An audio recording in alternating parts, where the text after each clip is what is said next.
Magluluto naman tayo ngayon ng putserong baboy.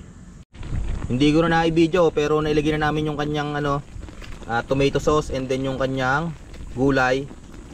Tapos so ayan, lagyan natin ng tubig ngayon.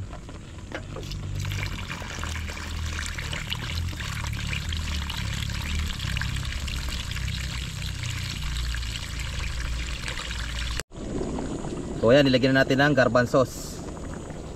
Yan, sunod natin ilagay ang kanyang beans. So ilagay natin ang kanyang beans. Oh, sabi siya, meron dating konsep. Ito yung ating gamit. Tatlohin mo. Patuwa yan. So yan, ilagay natin ang ating pickles. Ito na yung ating putsero.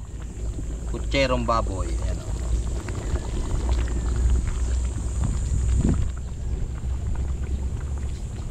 Ilagay natin ang ating saging.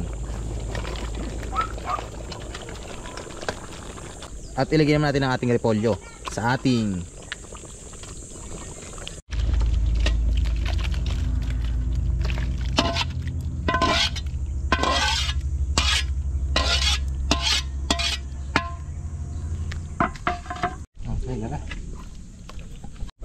So ayan, titikman natin yung ating nilutong putsero. Ayan, oh. Maraming kanin yun. Ang kanin natin dyan. Masarap. Ayan yung chicken natin na mayroong kalamansi, harina, paminta, bawang. Nagluto na rin tayo ng masarap na fried chicken na talaga namang napakalaki. Ito ang kakaiba sa chaong, ang aming chicken curry ay may garbanzos at saka may anong tawag dito? Green fish. Green fish. Ito naman yung aming garbanzos. Siyempre, ganyan kami magluto dito ng chicken curry. Solid yan dito sa Chaong, Quezon. Creamy. Creamy, but surely. Yun.